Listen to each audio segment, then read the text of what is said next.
Hi friends, stock മാർക്കറ്റിലെ സ്കാമുകളുടെയും ഫ്രോഡുകളുടെയും അതുപോലെ price മാനിപ്പുലേഷൻ്റെയും കുറേ കഥകൾ നമ്മൾ കേട്ടിട്ടുണ്ട്. ഇതിൻ്റെയൊക്കെ ചരിത്രം സ്റ്റോക്ക് മാർക്കറ്റിനോളം തന്നെ ചരിത്രം ഇത്തരം കഥകൾക്കുണ്ട്. ഇപ്പോൾ അർഷദ് മേത്തയുടെ 5000 കോടിയുടെ സ്കാമും കേതൻ പരേഖിൻ്റെ 40,000 കോടിയുടെ സ്കാമും അതൊക്കെ ഇതിൽ പ്രധാനപ്പെട്ട കുറേ എപ്പിസോഡുകളാണ്. ഇപ്പോൾ സ്മോൾ ക്യാപ് സ്റ്റോക്കുകളിൽ ചില പ്രൈസ് മാനിപ്പുലേഷൻ നടക്കുന്നുണ്ടോ എന്ന്, അഥവാ കൃത്രിമമായിട്ട് ചില സ്റ്റോക്കുകളുടെ വില കൂട്ടാൻ ചില ഓപ്പറേറ്റർമാരും കമ്പനിയുടെ തന്നെ പ്രൊമോട്ടർമാരും ഒക്കെ ശ്രമിക്കുന്നുണ്ടെന്നുള്ള ഒരു സംശയം സെബി ഈയിടെ പ്രകടിപ്പിച്ചിരുന്നു. പക്ഷേ സെബിയെ പോലെ ഉത്തരവാദിത്തപ്പെട്ട ഒരു സർക്കാർ റെഗുലേറ്ററി ഏജൻസിയെ സംബന്ധിച്ചിടത്തോളം വ്യക്തമായ തെളിവുകളില്ലാതെ കമ്പനികളെ സംശയത്തിൻ്റെ നിഴലിൽ നിർത്താൻ കഴിയില്ല. അതിനാൽ മഹാദേവ് ബെറ്റിംഗ് ആപ്പ് എന്ന് പറയുന്ന ഒരു സ്കാം കഴിഞ്ഞ 2-3 ദിവസം മുമ്പേ നമ്മൾ വാർത്തകളിലൊക്കെ കണ്ടതാണ്. ആ ആപ്പുമായി ബന്ധപ്പെട്ടിട്ടുള്ള ED റെയ്ഡുകൾ നടന്നുകൊണ്ടിരിക്കുകയാണ്. ഈ ED റെയ്ഡിനെ കിട്ടിയ ചില തെളിവുകളുടെ അടിസ്ഥാനത്തിൽ ഈ ബെറ്റിംഗ് ആപ്പിലൂടെ നേടിയിട്ടുള്ള കോടികൾ ഇന്ത്യൻ സ്റ്റോക്ക് മാർക്കറ്റിലേക്ക് ഒഴുക്കിക്കൊണ്ട് സ്റ്റോക്ക് മാർക്കറ്റിലെ സ്മോൾ ക്യാപ് സ്റ്റോക്കുകളെ മാനിപ്പുലേറ്റ് ചെയ്യാൻ ശ്രമിച്ചിട്ടുണ്ട് എന്നുള്ള തെളിവുകൾ സെബിക്ക് കിട്ടിയിട്ടുണ്ട്. അപ്പോൾ അതിൻ്റെ വിശദാംശങ്ങളിലേക്ക് പോകുന്നതിന് മുമ്പ് R4iലേക്ക് എല്ലാവരെയും ഒരിക്കൽ കൂടി സ്വാഗതം ചെയ്യുന്നു. അപ്പോൾ ഈ സ്കാമിൻ്റെ തുടക്കം, മഹാദേവ് ആപ്പ് ബെറ്റിംഗ് ആപ്പുമായി ബന്ധപ്പെട്ട ആ സ്കാമിൻ്റെ തുടക്കം, അല്ലെങ്കിൽ ആ മഹാദേവ് ആപ്പ് EDയുടെ ഒരു റഡാറിൽ വരാനുള്ള ഒരു കാരണം 200 കോടി രൂപ ചെലവിൽ ഇവർ ദുബായിൽ നടത്തിയ ഒരു വലിയൊരു കല്യാണ മാമാങ്കമാണ്. അപ്പോൾ ഈ കല്യാണ മാമാങ്കം നടന്നത് ഈ മഹാദേവ് ബെറ്റിംഗ് ആപ്പിൻ്റെ പ്രൊമോട്ടർമാരിൽ ഒരാളായിട്ടുള്ള സൗരഭ് ചന്ദ്രശേഖറിൻ്റെ ആ ബന്ധത്തിലുള്ളൊരു വിവാഹമായിരുന്നു. അപ്പോൾ ഈ പ്രൊമോട്ടർമാർ 2 പ്രധാന ഛത്തീസ്ഗഡ് ബേസ്ഡ് ആയിട്ടുള്ള 2 പേരാണ് ഇതിൽ പാർട്ണർമായിട്ട് ഇതിൻ്റെ ഫൗണ്ടർമാരായ 2 പേര്. അതിലൊന്ന് സൗരഭ് ചന്ദ്രശേഖറും മറ്റൊന്ന് രവി ഉപ്പൽ എന്ന് പറയുന്ന ഛത്തീസ്ഗഡുകാരനുമാണ്. അപ്പോൾ ഇന്ത്യയിൽ ഈ ബെറ്റിംഗ് ആപ്പ് നിരോധിച്ചു കഴിഞ്ഞാൽ ഇവരുടെ ഓപ്പറേഷൻ നടത്തുന്നത് ദുബായിൽ വെച്ചാണ്. പല സിനിമാ സെലിബ്രിറ്റികളും പൊളിറ്റീഷ്യൻസും ഇതിൻ്റെയൊക്കെ ഒളിഞ്ഞും തെളിഞ്ഞുമൊക്കെ ഇവർക്ക് സപ്പോർട്ട് നൽകുന്നുണ്ടെന്നും അവർക്കൊക്കെ, അപ്പോൾ അവരിൽ പലരും ഇവരുടെ ബ്രാൻഡ് അംബാസഡറായിട്ട് നിൽക്കുന്നുണ്ടെന്നും ഉള്ള ഒരു റിപ്പോർട്ട് സെബിയുടെ മുന്നിലുണ്ട്. അപ്പോൾ സെബി ഇത്ര അന്വേഷണങ്ങൾ നടത്തിക്കൊണ്ടിരിക്കുകയാണ്. അപ്പോൾ ഇന്ത്യയിൽ നിന്നും ഈ കളക്ട് ചെയ്യുന്ന പണം, പ്രത്യേകിച്ച് ബെറ്റിങ്ങിന് ആവശ്യമായിട്ടുള്ള പണം കളക്ട് ചെയ്ത് ഇവർക്ക് ദുബായിൽ എത്തിക്കുന്നത്, അതിന് വേണ്ടിയിട്ട് ഇവർ ആയിരക്കണക്കിന് ഫേക്ക് അക്കൗണ്ടുകൾ ഇന്ത്യയിൽ സൃഷ്ടിച്ചിട്ടുണ്ട്, അതായത് ബിനാമി അക്കൗണ്ടുകൾ. അപ്പോൾ ഈ ബിനാമി അക്കൗണ്ടുകൾ വഴിയാണ് ഇവർ ഓപ്പറേറ്റ് ചെയ്യുന്നത്. അതേപോലെ വിന്നേഴ്സിന് അവരെ പ്രൈസ് മണി കൊടുക്കുന്നത് ഈ ബിനാമി അക്കൗണ്ടുകൾ വഴിയാണ്. അതുകൊണ്ട് തന്നെ ഇവരെ വലയിലാക്കുവാൻ അത്ര എളുപ്പമല്ല. അതുകൊണ്ട് തന്നെ ED റെയ്ഡുകളിൽ പല കാര്യങ്ങളും 100% പെർഫെക്റ്റായിട്ട് കണ്ടെത്താനും സാധിക്കാറില്ല.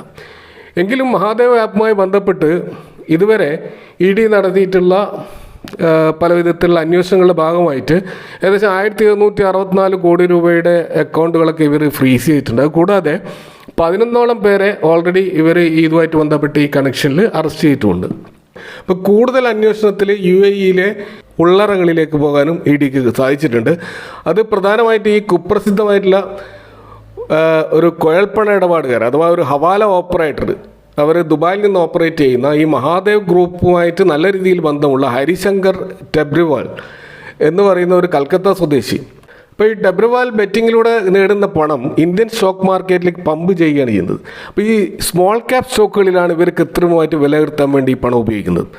അതിന് ഇവരെ സഹായിക്കുന്നത് ചില ഫോറിൻ പോർട്ട്ഫോളിയോ ഇൻവെസ്റ്റേഴ്സാണ്. അത് നമ്മൾ FIIs എന്ന് പറയുന്ന ആ ലിസ്റ്റിൽപ്പെട്ട ചില കമ്പനികൾ, ചില എൻറ്റിറ്റികളാണ് ഇവരെ ഇതിന് സഹായിക്കുന്നത്. അപ്പോൾ ഇത് സെബി തിരിച്ചറിഞ്ഞിട്ടുണ്ട്. അപ്പോൾ ഇതിവർ തിരിച്ചറിയാനുള്ള കാരണം, ഇവർ ഇന്ത്യയിൽ ഈ മഹാദേവ് ആപ്പുമായി അതിൻ്റെ സ്കാമുമായിട്ട് ബന്ധപ്പെട്ട അന്വേഷണത്തിൽ അറസ്റ്റ് ചെയ്യപ്പെട്ട സൂരജ് ചോഖാനി എന്ന് പറയുന്ന അദ്ദേഹത്തെ കൂടുതൽ ചോദ്യം ചെയ്തപ്പോഴാണ് ഈ മഹാദേവ് ആപ്പുമായി ബന്ധപ്പെട്ട് ആ ഹവാല വഴി ഇന്ത്യയിലേക്ക് എത്തുന്ന പണം ഈ സ്കൈ എക്സ്ചേഞ്ച് എന്ന് പറയുന്ന ഈ ചോഖാനി ഓപ്പറേറ്റ് ചെയ്യുന്ന ഈ ഒരു എക്സ്ചേഞ്ചിലൂടെ 423 കോടിയുടെ ഒരു ഫണ്ട് ട്രാൻസ്ഫർ ചെയ്തതുമായുള്ള അന്വേഷണത്തിലാണ് ഈ പറയുന്ന ഈ സ്മോൾ ക്യാപ്പിലേക്ക് ഇൻവെസ്റ്റ് ചെയ്ത ഫോറിൻ എൻറ്റിറ്റികളെക്കുറിച്ചുള്ള കൃത്യമായ വിവരങ്ങൾ EDക്ക് ലഭിച്ചിട്ടുള്ളത്. അപ്പോൾ അങ്ങനെയുള്ള ആ ഒരു ലിസ്റ്റിൽ നമുക്ക് 10-12ഓളം ഇത്തരത്തിലുള്ള ഫോറിൻ ഇൻവെസ്റ്റേഴ്സിനെ, അല്ലെങ്കിൽ ഫോറിൻ പോർട്ട്ഫോളിയോ ഇൻവെസ്റ്റേഴ്സിനെ സെബി റെക്കഗ്നൈസ് ചെയ്തിട്ടുണ്ട്. അപ്പോൾ അവർ വഴിയാണ് ഈ പണം ഈ ഇന്ത്യൻ സ്റ്റോക്ക് മാർക്കറ്റിലേക്ക് ഇവർ പമ്പ് ചെയ്തിട്ടുള്ളത്. അപ്പോൾ ഇങ്ങനെ പമ്പ് ചെയ്യപ്പെട്ടെന്ന് സംശയിക്കുന്ന 1100 കോടിയോളം ഡിമാറ്റ് വർത്തുള്ള ഡിമാറ്റ് അക്കൗണ്ടുകൾ ഈ ഹവാല ഓപ്പറേറ്ററുമായി ബന്ധപ്പെട്ട ഈ അക്കൗണ്ടുകളൊക്കെ ED ഇപ്പോൾ ഫ്രീസ് ചെയ്തിരിക്കുകയാണ്. അപ്പോൾ ഇങ്ങനെ ഇവർ ഇൻവെസ്റ്റ് ചെയ്തിട്ട് അല്ലെങ്കിൽ സ്റ്റോക്കിൻ്റെ പ്രൈസ് മാനിപ്പുലേറ്റ് ചെയ്യാൻ വേണ്ടിയിട്ട് ഇവർ ഉപയോഗിച്ചിട്ടുള്ള സ്റ്റോക്കുകൾ ഏതെല്ലാമാണ് എന്ന് നമ്മൾക്ക് ഈ കമ്പനി എവിടെയൊക്കെയാണ് ഇൻവെസ്റ്റ് ചെയ്തിട്ടുള്ളത് എന്ന് നോക്കി കഴിഞ്ഞാൽ നമുക്ക് കൃത്യമായിട്ട് മനസ്സിലാവും. അപ്പോൾ ഇങ്ങനെ ഒരു 19ഓളം സ്റ്റോക്കുകൾ നമുക്ക് റെക്കഗ്നൈസ് ചെയ്യാൻ പറ്റും. ഈ സ്റ്റോക്കുകളിൽ കഴിഞ്ഞ ഒരു മാസം വമ്പിച്ച തകർച്ചയെ നമ്മൾ കണ്ടതാണ്. അപ്പോൾ ഈ സ്റ്റോക്കുകൾ ഏതെല്ലാമാണെന്നാണ് നമ്മൾ ഈ വീഡിയോയിൽ കുറച്ചും കൂടി ഡീറ്റെയിൽ ആയിട്ട് പരിശോധിക്കുന്നത്. ഒന്ന് ജെൻസോൾ എഞ്ചിനീയറിംഗ് ആണ്. ഈ ജെൻസോൾ എഞ്ചിനീയറിംഗ് ലിമിറ്റഡ് എന്നുള്ള കമ്പനി സോളാർ കൺസൾട്ടിങ്ങുമായി ബന്ധപ്പെട്ട മേഖലയിൽ പ്രവർത്തിക്കുന്ന കമ്പനിയാണ്. 3000 കോടി രൂപ മാർക്കറ്റ് ക്യാപ്പുള്ള ഒരു സ്മോൾ ക്യാപ് കമ്പനിയാണ്. ഈ കമ്പനിയുടെ ഒരു വർഷത്തെ റിട്ടേൺ 163%. എന്നാൽ കഴിഞ്ഞ ഒരു മാസം 41% ഈ സ്റ്റോക്ക് ക്രാഷ് ആയത് കാണാം. അപ്പോൾ ഈ കമ്പനിയിൽ ഈ സെനിത്ത് മൾട്ടി ട്രേഡിംഗ് DMCC എന്ന് പറയുന്ന ഈ നേരത്തെ പറഞ്ഞ ഹവാല ഓപ്പറേറ്ററുമായിട്ട് ബന്ധപ്പെട്ട ഒരു ഫോറിൻ ഇൻവെസ്റ്റേഴ്സ് എൻറ്റിറ്റി ഇതിലുള്ളതായിട്ട് നമുക്കിവിടെ കാണാൻ കഴിയും. മറ്റൊരു സ്റ്റോക്ക് ബാലു ഫോർജ് ഇൻഡസ്ട്രീസ് ആണ്. ഇവർ പ്രധാനമായിട്ടും ഈ ഫോർജ്ഡ് ക്രാങ്ക് ഷാഫ്റ്റ് അതുപോലെ ഫോർജ്ഡ് കമ്പോണൻസ്, പ്രത്യേകിച്ച് മെക്കാനിക്കൽ എഞ്ചിനീയറിംഗ് മേഖലയിൽ ഇൻഡസ്ട്രിയൽസിന് ആവശ്യമായിട്ടുള്ള ഇങ്ങനെയുള്ള കമ്പോണൻസ് നിർമ്മിക്കുന്ന കമ്പനിയാണ്. ഇവരുടെ 2026 കോടി മാർക്കറ്റ് ക്യാപ്പുള്ള ഒരു സ്മോൾ ക്യാപ് കമ്പനിയാണ്. കഴിഞ്ഞ ഒരു വർഷം 97% റിട്ടേൺ നൽകിയ ഈ കമ്പനി, പക്ഷേ കഴിഞ്ഞ ഒരു മാസം ഇവരുടെ ക്രാഷ് 26% ക്രാഷാണ് ഈ സ്റ്റോക്കിൽ സംഭവിച്ചത്. അപ്പോൾ ഇതിൽ ഈ പറയുന്ന നേരത്തെ പറഞ്ഞ ലിസ്റ്റിലുള്ള താനോ ഇൻവെസ്റ്റ്മെൻറ്റ് ഓപ്പർച്യൂണിറ്റീസ് എന്ന് പറയുന്ന ഫണ്ടും, അതുപോലെ ഇക്കോടെക് ജനറൽ ട്രേഡിംഗ് എന്ന് പറയുന്ന ഫണ്ടും, അതുപോലെ സെനിത്ത് മൾട്ടി ട്രേഡിംഗ് DMCC എന്ന് പറയുന്ന ഫണ്ടുകൾ ഇതിൽ ഇൻവെസ്റ്റ് ചെയ്തതായിട്ട് നമുക്ക് അവരുടെ ഈ FII ഹോൾഡിംഗ് ചെക്ക് ചെയ്താൽ നമുക്ക് കാണാൻ കഴിയും. അടുത്ത സ്റ്റോക്ക് സിഗാച്ചി ഇൻഡസ്ട്രീസ് ആണ്. ഇവർ പ്രധാനമായിട്ടും micro crystalline cellulose world wide ആയിട്ട് പ്രൊഡ്യൂസ് ചെയ്യുന്ന ഒരു കെമിക്കൽ കമ്പനിയാണ്. ഇവരുടെ മാർക്കറ്റ് ക്യാപ്പ് 1932 കോടിയാണ്. ഒരു സ്മോൾ ക്യാപ് കമ്പനിയാണ്. 141% റിട്ടേൺ ആണ് ഒരു വർഷം നൽകിയത്. എന്നാൽ കഴിഞ്ഞ ഒരു മാസം 26% ഒരു ക്രാഷ് ഈ സ്റ്റോക്കിൽ സംഭവിച്ചിട്ടുണ്ട്. ഈ സ്റ്റോക്കിൽ ഇൻവെസ്റ്റ് ചെയ്തിട്ടുള്ള വിവാദ ഫണ്ട് എന്ന് പറയുന്നത് കാറ്റർഫീൽഡ് ഗ്ലോബൽ DMCC എന്ന് പറയുന്ന കമ്പനിയാണ്. അടുത്ത സ്റ്റോക്ക് HMA അഗ്രോ ഇൻഡസ്ട്രീസ് എന്ന് പറയുന്ന കമ്പനിയാണ്. HMA അഗ്രോ ഇൻഡസ്ട്രീസ് എന്ന് പറയുന്നത് അവർ ഫുഡ് അതുപോലെ തന്നെ ഈ അഗ്രോ പ്രൊഡക്ട്സ് ഈ മേഖലയിൽ ട്രേഡിംഗ് ചെയ്യുന്ന ഒരു ലീഡിംഗ് കമ്പനിയാണ്. ഈ കമ്പനിയുടെ മാർക്കറ്റ് ക്യാപ്പ് 2568 കോടിയുള്ള ഒരു സ്മോൾ ക്യാപ് കമ്പനിയാണ്. ഈ സ്റ്റോക്കിൽ ഒരു വർഷം വലിയ റിട്ടേൺ ഒന്നും ഉണ്ടായിട്ടില്ല. എന്നാൽ കഴിഞ്ഞ ഒരു മാസം 31% ഒരു ക്രാഷ് നമുക്ക് കാണാൻ കഴിയും. താനോ ഇൻവെസ്റ്റ്മെൻറ്റ് ഓപ്പർച്യൂണിറ്റീസ് എന്ന് പറയുന്ന ഈ ഒരു നമ്മളെ ലിസ്റ്റിലുള്ള ഒരു ഫണ്ട് ഇതിൽ ഇൻവെസ്റ്റ് ചെയ്തതായിട്ട് നമുക്കിവിടെ കാണാൻ കഴിയും. അടുത്തത് സലാസാർ ടെക്നോ എഞ്ചിനീയറിംഗ് എന്ന് പറയുന്ന കമ്പനിയാണ്. ഈ കമ്പനി പ്രത്യേകിച്ച് ടവർ മാനുഫാക്ചറിംഗ് ആണ് ചെയ്യുന്നത്. കൂടാതെ സ്റ്റീൽ സ്ട്രക്ചർ അതുപോലെ ഇൻഫ്രാസ്ട്രക്ചർ കമ്പനികൾക്ക് ആവശ്യമുള്ള പ്രത്യേകിച്ച് ടെലികോം, എനർജി, റെയിൽവേ സെക്ടറിലൊക്കെ ഉള്ള സ്ട്രക്ചർ നിർമ്മിക്കുന്ന കമ്പനിയാണ്. ഇതൊരു 3519 കോടി മാർക്കറ്റ് ക്യാപ്പുള്ള ഒരു സ്മോൾ ക്യാപ് കമ്പനിയാണ്. ഈ കമ്പനിയിൽ ഇക്കോടെക് ജനറൽ ട്രേഡിംഗ് എന്ന് പറയുന്ന ആ ലിസ്റ്റിലുള്ള ഒരു എൻറ്റിറ്റി ഇതിൽ ഇൻവെസ്റ്റ് ചെയ്തതായി കാണാം. ഈ സ്റ്റോക്ക് 151% റിട്ടേൺ ഒരു വർഷം നൽകിയ സ്റ്റോക്കാണ്. എന്നാൽ കഴിഞ്ഞ ഒരു മാസം 8% ഒരു ക്രാഷ് മാത്രമാണ് ഈ സ്റ്റോക്കിൽ കാണുന്നത്. ഓപ്പറേറ്റർമാർക്ക് വലിയ കളി ഈ സ്റ്റോക്കിൽ കളിക്കാൻ കഴിഞ്ഞിട്ടില്ല എന്ന് നമുക്ക് മനസ്സിലാക്കാം. ഇനി അടുത്ത stock Manoj Vaibhav Gems and Jewellers എന്ന് പറയുന്ന കമ്പനിയാണ്. വൈഭവ് ജ്വല്ലേഴ്സ് എന്നാണ് ഇത് പറയുന്നത്. ഇവർക്ക് 13ഓളം ഷോറൂമുകൾ അക്രോസ് സൗത്ത് ഇന്ത്യയിലുണ്ട്, പ്രത്യേകിച്ച് ജ്വല്ലറി മേഖലയിലുള്ള ഒരു സ്റ്റോക്ക്. മാർക്കറ്റ് ക്യാപ്പ് 1075 കോടിയാണ്. ഒരു മാസം സ്റ്റോക്ക് 34% ക്രാഷ് ആയിട്ടുണ്ട്. അപ്പോൾ താനോ ഇൻവെസ്റ്റ്മെൻറ്റ് ഓപ്പർച്യൂണിറ്റീസ് എന്ന് പറയുന്ന ഫണ്ടാണ് നമുക്ക് ഈ ഒരു സ്റ്റോക്കിൽ ഇൻവെസ്റ്റ് ചെയ്തതായിട്ട് കാണാൻ കഴിയുക. അടുത്ത സ്റ്റോക്ക് പാരമൗണ്ട് കമ്മ്യൂണിക്കേഷൻസ് എന്ന് പറയുന്ന സ്റ്റോക്കാണ്. 1803 കോടി മാർക്കറ്റ് ക്യാപ്പുള്ള ഒരു സ്മോൾ ക്യാപ് കമ്പനിയാണ്. ഇവർ പ്രധാനമായിട്ടും wires and cables, power cables, telecom cables, railway cables ഒക്കെ നിർമ്മിക്കുന്ന കമ്പനിയാണ്.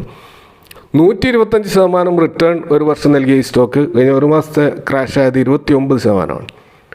സെനിത്ത് മൾട്ടി ട്രേഡിംഗ് DMCC എന്ന് പറയുന്ന വിവാദ കമ്പനിയാണ് ഇതിൽ ഇൻവെസ്റ്റ് ചെയ്തിട്ടുള്ളത്. ഇനി അടുത്ത സ്റ്റോക്ക് സെർവോടെക് പവർ സിസ്റ്റംസ് എന്ന് പറയുന്ന കമ്പനിയാണ്. ഈ കമ്പനി LED ലൈറ്റുകൾ, പ്രത്യേകിച്ച് സോളാർ പവർ പ്രൊഡക്റ്റുകൾ ഒക്കെ നിർമ്മിക്കുന്ന കമ്പനിയാണ്. മാർക്കറ്റ് ക്യാപ്പ് 1770 കോടിയുള്ള ഒരു സ്മോൾ ക്യാപ് കമ്പനിയാണ്. കഴിഞ്ഞ ഒരു വർഷം 321% റിട്ടേൺ നൽകിയ ഈ ഒരു കമ്പനി ഈ ഒരു മാസത്തെ അതിൻ്റെ ക്രാഷിൽ 16% ഡൗൺ ആയത്. സെനിത്ത് മൾട്ടി ട്രേഡിംഗ് DMCC എന്ന് പറയുന്ന കമ്പനിയാണ് ഈ ഒരു സ്റ്റോക്കിൽ ഇൻവെസ്റ്റ് ചെയ്തിട്ടുള്ളത്.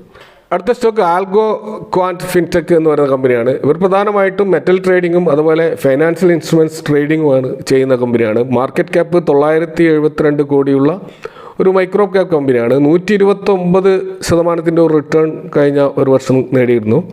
പക്ഷേ കഴിഞ്ഞ ഒരു മാസ ക്രാഷിൽ 18% താഴോട്ടേക്ക് പോയിട്ടുണ്ട്. സവർൺ ഭൂമി വനിജ പ്രൈവറ്റ് എന്ന് പറയുന്ന ഒരു കമ്പനിയും അതേപോലെ ഇക്കോടെക് ജനറൽ ട്രേഡിംഗ് എന്ന് പറയുന്ന കമ്പനിയുമാണ് ഈ പറയുന്ന ഹവാല കണക്ഷൻ വഴി ഇൻവെസ്റ്റ് ചെയ്തിട്ടുള്ള 2 കമ്പനികൾ. ഇനി അടുത്ത സ്റ്റോക്ക് ടോയാം സ്പോർട്സ് എന്ന് പറയുന്ന കമ്പനിയാണ്. ടോയാം സ്പോർട്സ് ലിമിറ്റഡ് എന്ന് പറയുന്നത് അവർ പ്രധാനമായിട്ടും sports, fitness, fashion, films, entertainment മേഖലയിലെ പ്രൊഡക്റ്റുകൾ നിർമ്മിക്കുന്ന കമ്പനിയാണ്. ഇവരുടെ മാർക്കറ്റ് ക്യാപ്പ് 232 കോടിയുള്ള ഒരു മൈക്രോ ക്യാപ്പ് കമ്പനിയാണ്. 64% റിട്ടേൺ കഴിഞ്ഞ ഒരു വർഷം നൽകിയിരുന്നു. പക്ഷേ 30% ക്രാഷും കഴിഞ്ഞ ഒരു മാസം സംഭവിച്ചിട്ടുണ്ട്. ഇക്കോടെക് ജനറൽ ട്രേഡിംഗ് എന്ന് പറയുന്ന കമ്പനിയാണ് ഇതിൽ ഇൻവെസ്റ്റ് ചെയ്തിട്ടുള്ളത്. അടുത്ത സ്റ്റോക്ക് ടൈഗർ ലോജിസ്റ്റിക്സ് എന്ന് പറയുന്ന കമ്പനിയാണ്. ഇവരൊരു തേർഡ് പാർട്ടി ലോജിസ്റ്റിക്സ് സർവീസ് പ്രൊവൈഡറാണ്. ഇവരുടെ മാർക്കറ്റ് ക്യാപ്പ് 529 കോടിയാണ്. ഒരു മൈക്രോ ക്യാപ്പ് കമ്പനിയാണ്. 45% റിട്ടേൺ ഒരു വർഷം നൽകിയെങ്കിലും 93% വമ്പിച്ച ക്രാഷാണ് ഒരു മാസം സംഭവിച്ചിട്ടുള്ളത്. ടാന ഇൻവെസ്റ്റ്മെൻറ്റ് ഓപ്പർച്യൂണിറ്റീസാണ് ഈ സ്റ്റോക്കിൽ ഇൻവെസ്റ്റ് ചെയ്യുന്നത്. ഇനി അടുത്ത സ്റ്റോക്ക് സെല്ലാകോർ ഗാഡ്ജറ്റ്സ് എന്ന് പറയുന്ന കമ്പനിയാണ്. ഇവർ പ്രധാനമായിട്ടും കൺസ്യൂമർ ഇലക്ട്രോണിക് പ്രോഡക്ട്സ് നിർമ്മിക്കുന്ന കമ്പനിയാണ്. മാർക്കറ്റ് ക്യാപ്പ് 377 കോടിയുള്ള ഒരു മൈക്രോ ക്യാപ്പ് കമ്പനിയാണ്. 79% ഗ്രോത്ത് ഉണ്ടായിട്ടുണ്ട് ഒരു വർഷം. എന്നാൽ കഴിഞ്ഞ ഒരു മാസം 40% ക്രാഷും ഈ സ്റ്റോക്കിൽ സംഭവിച്ചതായി കാണാം. താനോ ഇൻവെസ്റ്റ്മെൻറ്റ് ഓപ്പർച്യൂണിറ്റീസ് എന്ന് പറയുന്ന കമ്പനിയാണ് ഈ സ്റ്റോക്കിൽ ഇൻവെസ്റ്റ് ചെയ്തിട്ടുള്ളത്. അടുത്ത സ്റ്റോക്ക് LKP ഫൈനാൻസ് എന്ന് പറയുന്ന കമ്പനിയാണ്. LKP സെക്യൂരിറ്റീസ് ലിമിറ്റഡ് എന്നാണ് യഥാർത്ഥത്തിൻ്റെ പേര്. ഇവർ പ്രധാനമായിട്ടും ഫൈനാൻസ് ആൻഡ് ട്രേഡിംഗ്, ഇൻവെസ്റ്റ്മെൻറ്റ് ഈ മേഖലയിൽ പ്രവർത്തിക്കുന്ന ഒരു സെക്യൂരിറ്റി ബ്രോക്കർ കമ്പനിയാണ്. ഇവരുടെ മാർക്കറ്റ് ക്യാപ്പ് 196 കോടിയാണ്. 114% ഗ്രോത്ത് ഒരു വർഷം ഉണ്ടായിരുന്നു. 32% ക്രാഷും കഴിഞ്ഞ ഒരു മാസം സംഭവിച്ചിട്ടുണ്ട്. ഡ്രീം അച്ചീവേഴ്സ് കൺസൾട്ടൻസി എന്ന് പറയുന്ന കമ്പനിയാണ് ഈ സ്റ്റോക്കിൽ ഇൻവെസ്റ്റ് ചെയ്തിട്ടുള്ളത്. അടുത്ത സ്റ്റോക്ക് ട്രസ്കൺ ലിമിറ്റഡ് എന്ന് പറയുന്ന സ്റ്റോക്കാണ്. ഇവർ പ്രധാനമായിട്ട് റിയൽ എസ്റ്റേറ്റ് ഡെവലപ്മെൻറ്റ് മേഖലയിൽ വർക്ക് ചെയ്യുന്ന കമ്പനിയാണ്. ഇവരുടെ മാർക്കറ്റ് ക്യാപ്പ് 97 കോടിയുള്ള ഒരു നാനോ ക്യാപ്പ് കമ്പനിയാണ്. 38% ഗ്രോത്ത് ഒരു വർഷം ഉണ്ടായിരുന്നെങ്കിലും 21% ക്രാഷും സംഭവിച്ചതായി കാണാം. ടാനോ ഇൻവെസ്റ്റ്മെൻറ്റ് ഓപ്പർച്യൂണിറ്റീസ് അതുപോലെ ഇക്കോടെക് ജനറൽ ട്രേഡിംഗ് എന്നീ കമ്പനികളാണ് ഈ സ്റ്റോക്കിൽ ഇൻവെസ്റ്റ് ചെയ്തിട്ടുള്ളത്. ഇനി അടുത്ത stock okay play India limited എന്ന് പറയുന്ന കമ്പനിയാണ്. ഇവർ പ്രധാനമായിട്ടും പ്ലാസ്റ്റിക് മോൾഡഡ് പ്രൊഡക്റ്റുകളാണ്. Toys, school furniture, infrastructure, automotive products, ഇങ്ങനെയുള്ള ബേസിക് ആയിട്ടുള്ള പ്ലാസ്റ്റിക് പ്രൊഡക്റ്റുകളാണ് ഇവർ നിർമ്മിക്കുന്നത്. ഒരു മൈക്രോ ക്യാപ്പ് കമ്പനിയാണ്. 401 കോടി രൂപയുള്ള മാർക്കറ്റ് ക്യാപ്പുള്ള കമ്പനിയാണ്. 61% ഒരു ഗ്രോത്ത് ഒരു വർഷം ഉണ്ടായിട്ടുണ്ട്. പക്ഷേ 92% ക്രാഷും സംഭവിച്ചതായി കാണാം. ടാനോ ഇൻവെസ്റ്റ്മെൻറ്റ് ഓപ്പർച്യൂണിറ്റീസും ഇക്കോടെക് ജനറൽ ട്രേഡിങ്ങുമാണ് ഈ സ്റ്റോക്കിലും ഇൻവെസ്റ്റ് ചെയ്തിട്ടുള്ളത്. അടുത്തത് BLB എന്ന് പറയുന്ന സ്റ്റോക്കാണ്. ഈ സ്റ്റോക്ക് പ്രധാനമായിട്ടും ട്രേഡിംഗ്, ഇൻവെസ്റ്റ്മെൻറ്റ് അതുപോലെ ഷെയർസ്, അതിലുള്ള ബ്രോക്കിംഗ് മേഖലയിൽ പ്രവർത്തിക്കുന്ന കമ്പനിയാണ്. മാർക്കറ്റ് ക്യാപ്പ് 215 കോടിയുള്ളൊരു മൈക്രോ ക്യാപ്പ് കമ്പനിയാണ്. 90% ഗ്രോത്ത് ഒരു വർഷം ഉണ്ടായിട്ടുണ്ടെങ്കിലും 10% ഒരു നേരിയൊരു ക്രാഷാണ് കഴിഞ്ഞ ഒരു മാസം ഉണ്ടായിട്ടുള്ളത്. ടാനോ ഇൻവെസ്റ്റ്മെൻ്റ് ആണ് ഇതിൽ ഇൻവെസ്റ്റ് ചെയ്തിട്ടുള്ള ഒരു കമ്പനി. കൂടാതെ ഡ്രീംസ് അച്ചീവേഴ്സ് കൺസൾട്ടൻസി സർവീസസ് എന്ന് പറയുന്ന കമ്പനിയും ഇതിൽ ഇൻവെസ്റ്റ് ചെയ്തിട്ട് നമുക്ക് കാണാൻ കഴിയും. ഇതേപോലെ അടുത്ത സ്റ്റോക്ക് അസൂർ മൾട്ടി പ്രൊജക്ട്സ് എന്ന് പറയുന്ന കമ്പനിയാണ്. ഈ കമ്പനി പ്രധാനമായിട്ടും ഇൻഫ്രാസ്ട്രക്ചർ, റിയൽ എസ്റ്റേറ്റ് മേഖലയിൽ പ്രവർത്തിക്കുന്ന കമ്പനിയാണ്. ഈ കമ്പനിയുടെ മാർക്കറ്റ് ക്യാപ്പ് 496 കോടിയാണ്. 302% ഒരു ഗ്രോത്ത് ഒരു വർഷം ഉണ്ടായിട്ടുണ്ടെങ്കിലും 12% ഒരു നേരിയ ക്രാഷ് നമുക്ക് ഈ സ്റ്റോക്കിലും കാണാൻ കഴിയുന്നുണ്ട്. ഫോറസ്റ്റ് വിൻകോം ലിമിറ്റഡ് എന്ന് പറയുന്ന കമ്പനി ഇതിൽ ഇൻവെസ്റ്റ് ചെയ്തായിട്ട് നമുക്ക് കാണാൻ കഴിയും. അടുത്ത സ്റ്റോക്ക് പ്രതിക ഓട്ടോ ഇൻഡസ്ട്രീസ് എന്ന് പറയുന്ന കമ്പനിയാണ്. ഇവർ പ്രധാനമായിട്ടും ട്രാക്ടർ, ഓട്ടോമൊബൈൽ കമ്പോണൻറ്റ്സ് നിർമ്മിക്കുന്ന കമ്പനിയാണ്. ഇവരുടെ മാർക്കറ്റ് ക്യാപ്പ് 451 കോടിയുള്ള ഒരു മൈക്രോ ക്യാപ്പ് കമ്പനിയാണ്. 117% റിട്ടേൺ ഒരു വർഷം നൽകിയെങ്കിലും 31% വമ്പിച്ച ക്രാഷ് ഈ സ്റ്റോക്കിൽ ഉണ്ടായിട്ടുണ്ട്. സെനിത്ത് മൾട്ടി ട്രേഡിംഗ് DMCCയും ടാനോ ഇൻവെസ്റ്റ്മെൻറ്റ് ഓപ്പർച്യൂണിറ്റീസും ഇതിൽ ഇൻവെസ്റ്റ് ചെയ്തായിട്ട് നമുക്ക് കാണാൻ കഴിയും.